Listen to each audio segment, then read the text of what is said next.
Hello दोस्तों, स्वागत है आपका डेली लाइफ स्टोरी पर। हमारी आज की कहानी है ऐसा क्या हुआ कि हवेली शापित हो गई। ये हॉरर कहानियों में से एक है। आइए शुरू करते हैं। ये बात मेरे गांव की है। जब मैं छुट्टियों में गांव घूमने गया था। मेरे गांव में एक पुरानी खंडहर हवेली है जिसमें करीब 65 सालों से कोई नहीं गया। ये बात मुझे मेरे गांव के दोस्तों ने बताई। जब ये बात मुझे पता चली तो मेरा मन करने लगा कि मैं एक बार उस हवेली को देखूं। मुझे ऐसी जगहों पर जाना, उनके बारे में जानना, इन सब में बहुत दिलचस्पी है। फिर एक दिन मैं अपने दोस्तों के साथ वहां जाने का प्लान बनाता हूं और उस खंडहर हवेली के सामने पहुंच जाता हूं। वहां दूर दूर तक कोई नहीं आता जाता। मैंने जब ये बात अपने दोस्तों से पूछी कि यहाँ अगल बगल कोई रहता क्यों नहीं, बल्कि लोग इस रास्ते से भी नहीं आते जाते, तो मेरे दोस्तों ने बताया ये हवेली सिर्फ पुरानी और खंडहर ही नहीं, बल्कि ये एक भूतिया और श्रापित हवेली भी है। मैं बोला, ऐसा तुम इतने यकीन से कैसे कह सकते हो? मेरे दोस्तों ने कहा, यहाँ पूरे गांव का यही मानना है। इसके बारे में एक बहुत पुरानी और सच्ची घटना प्रसिद्ध है। मेरे मन में इसके बारे में जानने का ख्याल और बढ़ने लगा। मैंने पूछा, क्या है इसके पीछे की कहानी? तब उनमें से मेरे एक दोस्त ने मुझे बताना शुरू किया। आज से करीब 65 साल पहले इस हवेली के मालिक बहुत बड़े जमींदार हुआ करते थे। उनकी एक पत्नी भी थी जो बहुत सुंदर थी। उनका नाम सुलेखा था। उस समय ही डाकुओं के खौफ से लोग डरते थे। डाकुओं की टुकड़ी जिस गांव में भी घुसती थी उस गांव को पूरी तरह बर्बाद कर देती थी। एक बार डाकुओं के सरदार को जमींदार के धन और संपत्ति की पता चला, जिसके बाद उसने जमींदार के घर डकैती डालने का प्लान बनाया। इस पर सभी डाकुओं ने हाँ कर दी।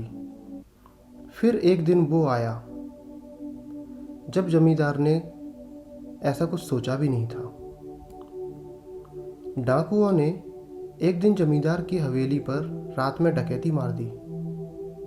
जमींदार ने भी अपनी सुरक्षा के लिए पहले से ही कुछ सिपाही और नौकर तैयार कर रखे थे जो डाकुओं के हवेली पर आने पर उनसे लड़ सकते थे।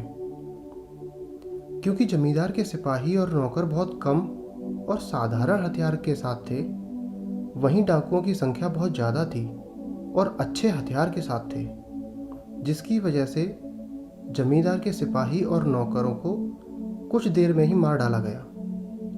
ये सब जमींदार देखने के बाद सोचने लगा, इससे पहले कि डाकू हवेली का दरवाज़ा तोड़कर अंदर घुसें, मुझे अपनी पत्नी और खजाने को कहीं छुपा देना चाहिए। फिर उसने उस खजाने को एक हवेली में एक खुफिया जगह पर छुपा दिया और साथ ही पत्नी को भी एक खुफिया कमरे में छुपा दिया और उस कमरे को बाहर से बंद कर दिया। इसके बाद कुछ ही देर में डाकू हवेली के दरवाजा तोड़कर अंदर आ गए, जिसमें जमींदार की मौत हो गई। पर जमींदार ने मरते मरते अपने खजाने का पता उन डाकुओं को नहीं बताया। डाकुओं ने खजाने को बहुत खोजा पर वो कहीं नहीं मिला। फिर डाकू वहां से हवेली की कीमती सामान को लेकर चले गए। पर जमींदार की पत्नी, जो एक खुफिया कमरे में बंद थी, उसका पता किसी को नहीं था। उसकी पत्नी बहुत चिल्लाई, लोगों को बुलाने की कोशिश की, कमरे के दरवाजे को तोड़ने की भी कोशिश की, पर वो अंत तक कुछ नहीं कर सकी और भूख प्यास से तड़प तड़प कर मर गई। उसके मरने के बाद उसकी लाश से बदबू आने लगी, तो लोगों को पता चला और उस कमरे को तोड़कर उसकी लाश को बाहर निकाला और फिर उसका अंतिम संस्कार किया। कहा जाता है कि आज भी वो अपने पति का इंतज़ार कर रही है उस कमरे में। उसका पति कभी तो आएगा और उसे उस कमरे से आज़ाद करेगा, और आज भी उसे उसकी हवेली में घुसपैठिए या उसकी बिना इजाज़त के अंदर आने वालों को सज़ा देती है। मैंने अपने दोस्तों को ये कहानी सुनकर उन पर विश्वास नहीं किया। मैंने पूछा, क्या यार तुम लोग भी कब की बात आज तक लेकर बैठे हो? इसका कोई सबूत है तुम लोगों के पास? तो उन लोगों ने बोला, कुछ लोगों ने इस हवेली में जाने की कोशिश की और रुकने की गलती की, जो आज तक इस सदमे को नहीं भूल पाए हैं। मैंने पूछा, ऐसा क्या हुआ था उन लोगों के साथ इस हवेली में? तब दोस्तों ने मुझे बताया, एक बार एक अपराधी जेल से भागता हुआ इस हवेली में आकर छुप गया। उसके बाद उसके बारे में कोई कुछ नहीं जानता था। उस हवेली में उसके साथ क्या हुआ, बस दूसरे दिन उस अपराधी की लाश उस हवेली में मिली। मैंने बोला, यह हादसा भी तो हो सकता है।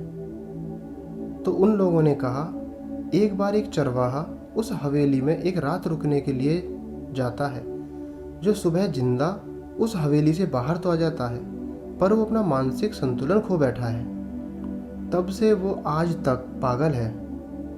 ये सब बातें सुनकर मेरी हिम्मत नहीं हुई उस हवेली के अंदर जाने की। इसलिए हम लोग वहाँ से घर चले आए और दोबारा फिर मैं उस हवेली की तरफ कभी नहीं गया। धन्यवाद। तो दोस्तों, ये थी हमारी आज की कहानी। अगर आपको हमारी कहानी अच्छी लगी हो तो कृपया इसे लाइक और शेयर करें और हमारे चैनल को सब्सक्राइब करें। आपसे जल्द ही मिलते हैं दूसरी कहानी के साथ। Thank you.